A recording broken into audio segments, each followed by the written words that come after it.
going, everybody? Blake here, coming at you with my spoiler review for Scream 6. If you haven't seen my non-spoiler review yet, check that out before watching this. And also, if you haven't seen my non-spoiler review and you haven't seen the movie yet, go see the movie first before watching this video. Or maybe you're just someone that doesn't care about spoilers, and in that case, I guess you're in the right place. But yeah, guys, I hope everybody's having a great day, great night, wherever you are in the world. Hope you're all having a pleasant Monday. That's what it is today. By the time this video comes out, I don't know what day it's going to be. Could be Tuesday, could be Wednesday. But I will get this video out. Obviously, because when you're watching this, the video came out. So before I get started, please do consider subscribing if you haven't already, and hit that notification bell so you know when I release future content. Also, hit me with a thumbs up. I'll greatly appreciate it. And also, guys, comment below and let me know what you thought about this movie. So, with that being said, let's get into the review. I'm not going to be doing a play-by-play of the entire movie. I'm going to talk about the things that I can remember that really stood out, because I saw this movie Thursday, and I'm recording this on Monday. So, it's been a few days since I've seen it. So my mind isn't as fresh. I was thinking about going to see it a second time before doing this, but I just don't have the time, guys. So I'm basically just going off of like a like 4 days memory, you know, after seeing the movie one time. So the first thing I want to get out of the way is I got to talk about the opening. I did not expect to see Samara Weaving in this movie, and I know she was on the poster. I hadn't seen the poster in a little while before I had seen this movie, and I forgot that she was on the poster, so therefore I forgot she was in the movie. So me being the Samara Weaving fan that I am, for those of you who have not seen Mayhem, Babysitter, you know, Ready or Not, you got to see those movies, because she is fantastic in those. She's like either the leading lady or like the supporting act in those movies. And she's absolutely fantastic in those. But anyways, so seeing her was really awesome. I jumped out of my damn seat. Like, I immediately got excited. But at the same time, I was like, oh shit, she's going to be the first kill. So it's like, okay, let's see what happens here. So she gets a call from the guy that she's supposed to be on a date with, but he's lost. So they end up having a conversation. He's trying to find out where he's at, and he's playing with her the entire time. Obviously, it's Ghostface, and I'm not going to play-by-play this scene. You've seen the movie. He lures her down, you know, the dark alley after they had just had a conversation about horror movies and the tropes in horror movies, and she's claiming to be like this expert, blah, blah, blah. Like, she's seen all these horror movies, and she ends up going down a dark alley because he lures her into it. And, you know, he ends up switching off the voice that he was using to catfish her, basically. And you get Roger Jackson's Ghostface voice, which is what we're familiar with, basically saying what we're all thinking. Like, hey, you're supposed to be this horror movie expert, and you just let this Joker fool you into coming down this dark alley. And what ends up happening, she ends up getting brutally murdered. And that shit was sad. It was honestly sad to me, because I love me some Samara Weaving. I really do. Like, that is like my queen. Alright? I love me some Samara Weaving. Like, I'm just saying, guys. I'm just saying. I don't care what you guys think of me right now. That is my queen. One of many. But that is my queen. Anyways. And then what was surprising was he takes his mask off, and it's that guy from the newer Spider-Man movies, the Disney Marvel ones, and yeah, Tony something. So I didn't expect that. I didn't expect to see him, and I sure as hell didn't expect Ghostface to take his mask off. We've never seen that happen before. And he ends up leaving the mask in the alley. Like, that's something they were doing early on in this movie, where the killer kept leaving the masks, like breadcrumbs. And they didn't keep that going, you know, but that's what they were doing early on in the movie, which I found to be interesting. Like, okay, so they're leaving clues as to who the killer is. So we stay with this character for a little bit longer, which pretty much tells us, all right, so he's probably about to get it. He ends up running into Tara, who is with a group of friends. I think this takes place on Halloween night, and I don't think they explicitly say that, but it's pretty clearly Halloween night. It's a costume party, so when else would you have a costume party except for Halloween? Anyways, so maybe not Halloween night, but it was spooky season. Damn it, I'm talking too much. He runs into Tara and he asks her about hanging out, and she very smartly declines and stays with her group of friends. And he ends up going back to his apartment where he gets on the phone with who he thinks is his roommate, who is, playing games, whatever, acting like he's Ghostface. You get the impression that there's more than one Ghostface in this movie, which pretty much to be expected, because in all of them, there's always been more than one Ghostface, except for Scream 3. That's the only one where there was just one Ghostface. So, anyways, whoever is using the Ghostface voice is basically, making him play this game of hide and seek, whatever, over the phone.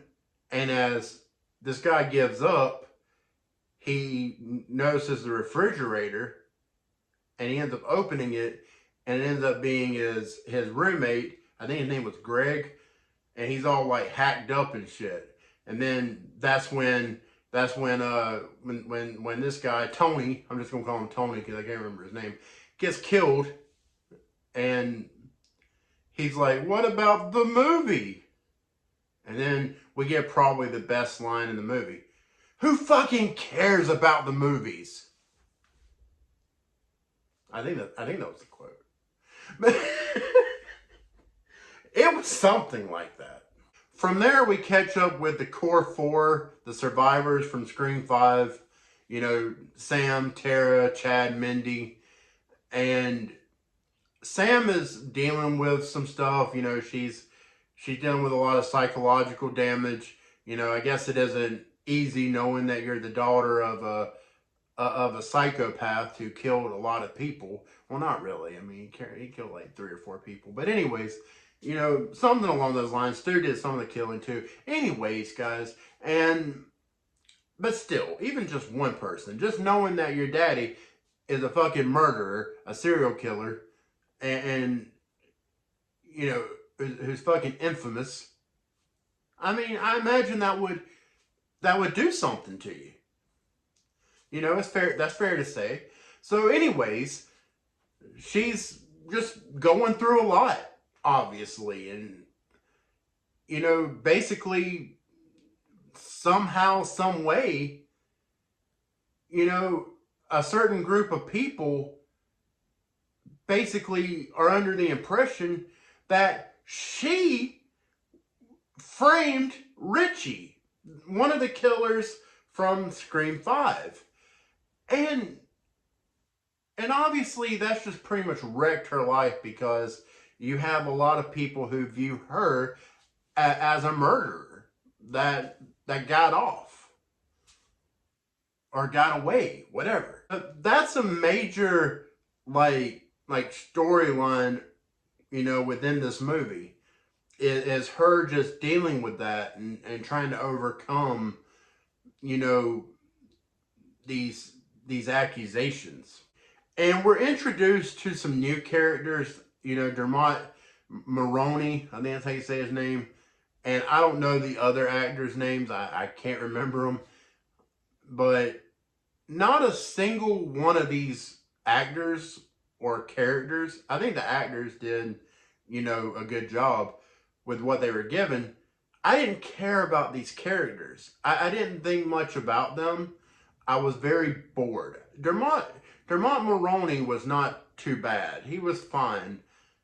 But I didn't care about these new kids in the movie. I just wasn't interested. I didn't care.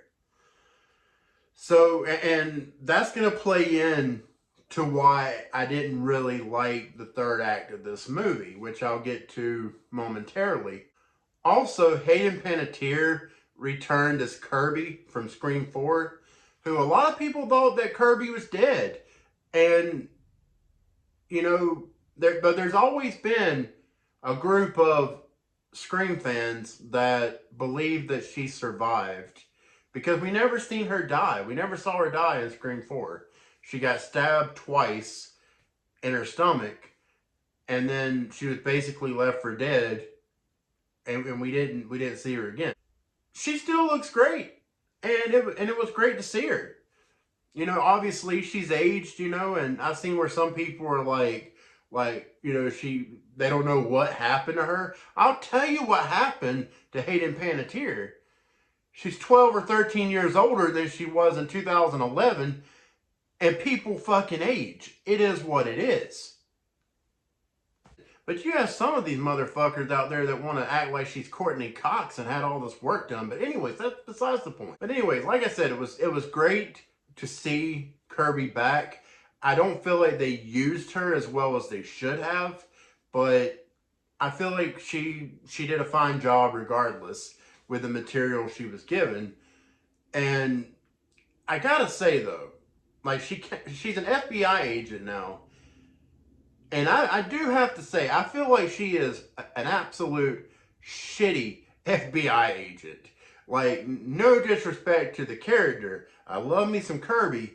I don't love her as an FBI agent, because a good FBI agent probably would have picked up on some things. So I'm just saying. And I gotta say that the scene, you know, I forget how far into the movie it was, but I call it the ladder scene where it's Sam and Tara and Mindy and I forget the other girl's name. They end up running into the room, into the bedroom, and cute guy across the street takes a ladder, runs it across to their window for them to crawl over to his apartment. And I think that might have been my favorite scene of the movie, because that was tense. That was a very tense scene. Very intense. They're trying to escape as Ghostface is freaking trying to kick the door in, trying to ram it in with his shoulders. And, you know, I wonder which Ghostface that was, by the way. But anyways, you know, because none of them seem like they're that strong to be able to do that. I'm just saying. Like, that's why these reveals don't work for me. Anyways. But that was a great scene. Sam makes it across. Tara makes it across. Mindy makes it across. The other girl, she basically gets shook off the ladder after Ghostface gets into the room and stabs his knife down into the window panel, whatever, and he just starts shaking the ladder, ends up shaking her off of it, hits the trash can dumpster on the way down, and, you know, makes a pretty hard landing, ends up dying, obviously. And I'm going to talk about one more thing before I get to the third act, and that is the scene with Gail. You know, and I really like that scene. I liked it a lot. You know what? I think that was actually my favorite scene in the movie, was when we go to Gail's apartment and she's on the phone with Ghostface, and, you know, and Ghostface ends up revealing himself, ends up chasing her around the apartment. It's a really good scene, but Gail makes some really, really bad choices in this scene that make me as a horror fan, even though I've seen these tropes done so many times, and I've seen, you know, more ridiculous versions of this trope. But damn it, I keep saying Courtney. But when Gail went into this bedroom, gets her gun, she was safe. For all intents and purposes, she was safe.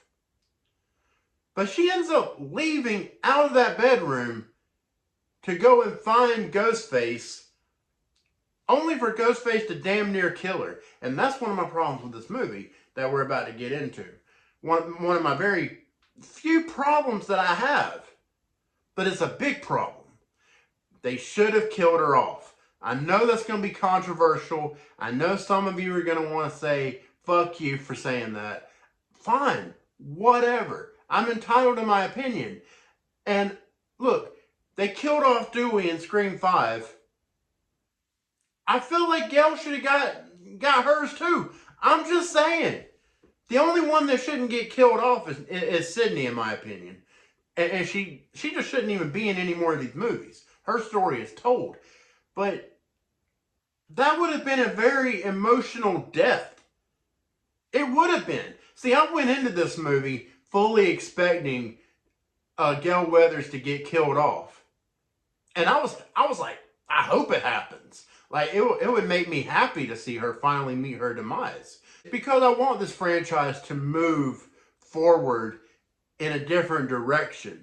And it can't do that as long as it's holding on to the legacy characters. At least I don't feel like they can. I mean, they are somewhat, but it's holding the franchise back. So I was hoping that Gail was going to get hers in this one. And she ends up surviving. Like, tell Sydney that he didn't get me. Whatever, dude. Whatever. Like, I take issue with it. Should have killed her off. It is what it is, though. Like, I went in, though, like happy for the idea that she would get killed off.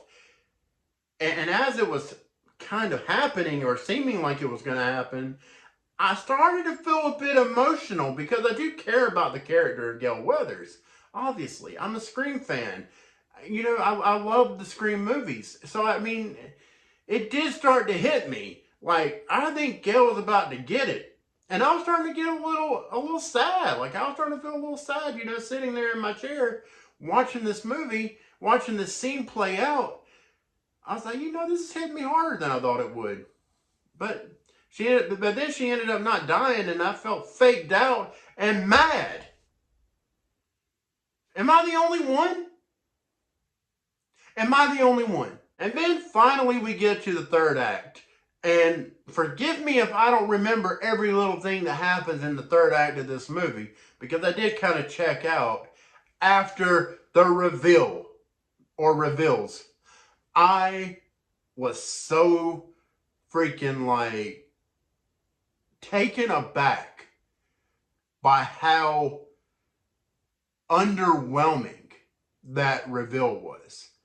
Dermot Mulroney's character didn't do enough for me to care that he was the ringleader, that he was Ghostface. And his two kids, you know, the two college kids that are friends with Sam and Tara, I just didn't care. I was so underwhelmed by the decision to make them the Ghostfaces, and also, I didn't freaking believe it. I didn't, thinking back to the scenes that had just happened in the movie, I didn't believe that they were the ones that could have done that. So I felt very disappointed. And from that moment on, I'm not going to say I didn't care what happened, but I just wasn't really as invested. See, the first two acts of this movie were freaking fantastic. I thought this was going to be the best Scream sequel since Scream 2.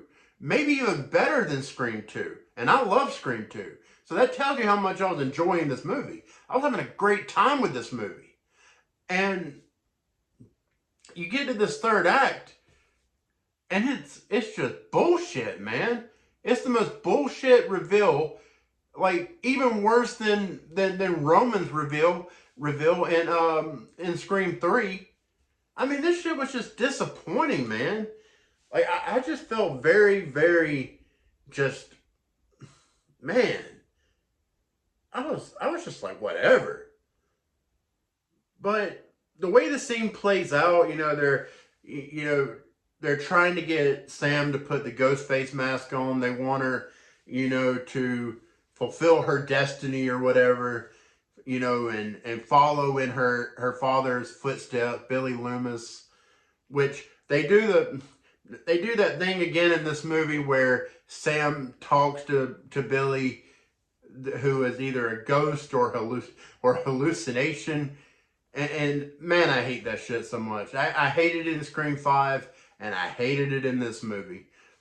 And to me, it just takes away from the realism of the Scream franchise when they do stuff like that. And it's like, come on, dude. Do you have to, really? I love seeing Skeet Ulrich back in the role of Billy. That's great. It really is. It's great. But I don't love the way they're doing it. And the thing is, they couldn't do it any other way. So I guess I would prefer Skeet Ulrich not be in this movie. But it is what it is, man. But anyways, Sam doesn't, she fights back. Her and Tara fight back. And all in all, the scene is fine. The scene itself is fine. And eventually she does put the mask on. She puts the whole costume on. And she goes ham on Dermot Mulroney's character. And freaking stabs the fucking shit out of him. Just freaking, knifing the fuck out of him. I mean, I was watching a review on YouTube the other night. And I've never heard this term before, at least not in this regard, but somebody called it jackknifing. That makes sense. That is a good way of putting it. She was jackknifing the fuck out of Dermot Mulroney in that scene. It was pretty damn cool. That was cool. I like when they do that. I think some people don't like that so much. They think it's kind of cheap. I do like it. I get something out of it. I get a kick out of it. As I was editing this video, I noticed that I didn't even bring up the motivation behind the killers.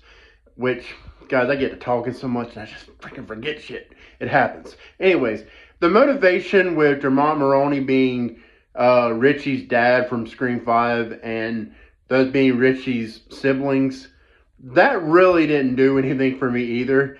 I just wanted to mention it because I didn't want to, be like, oh, I didn't want y'all to be like, oh, he didn't even know about that.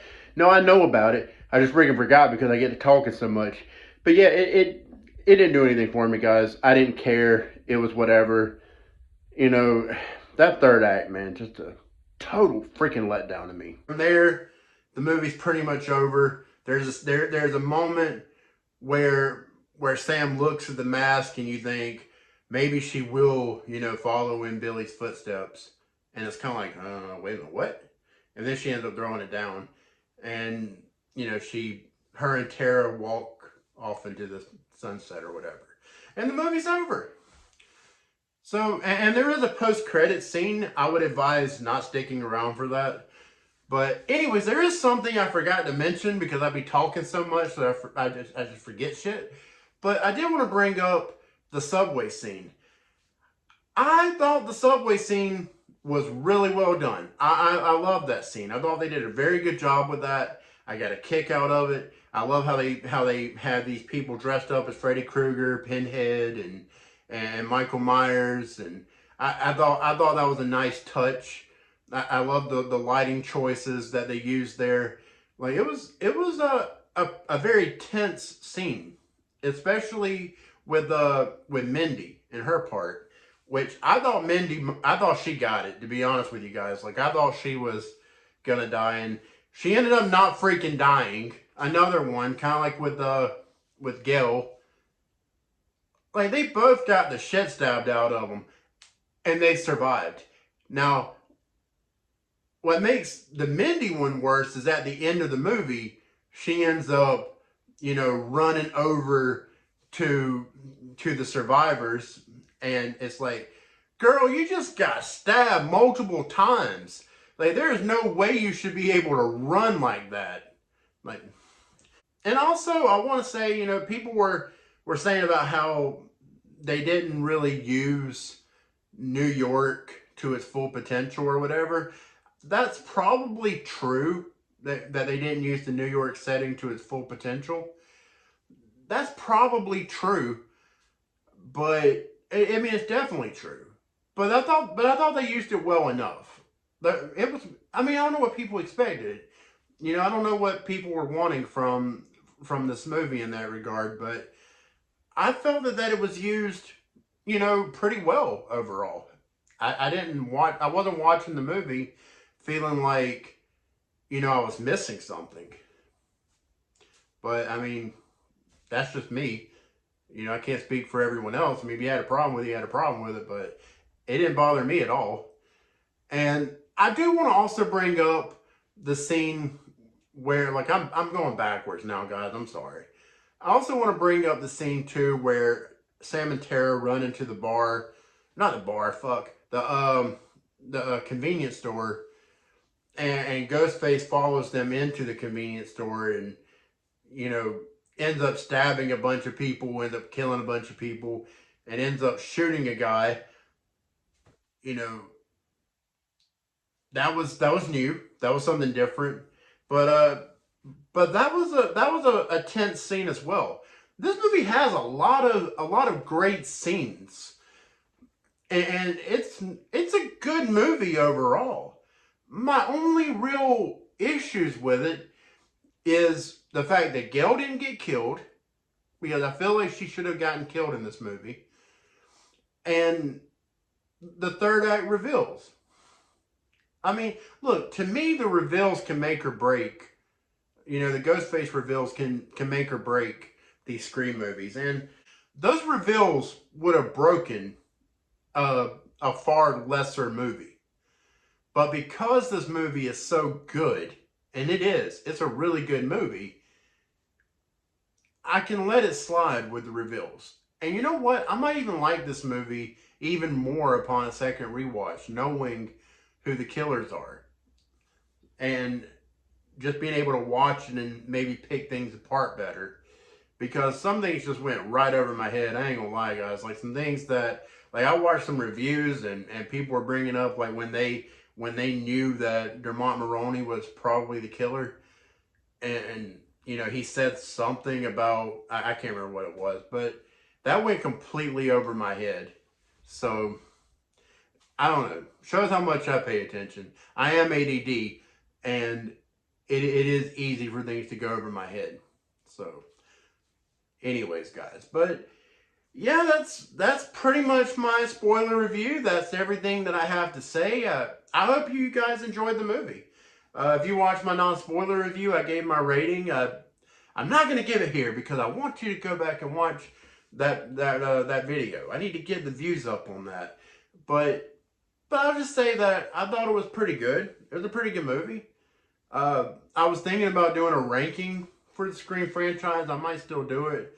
I don't want to tell you guys where I would put this one, but let me be clear. I love to like all of the movies in the Scream franchise. I mean, this really is the most consistent franchise in horror movies. So, gotta give it credit. Gotta give it credit.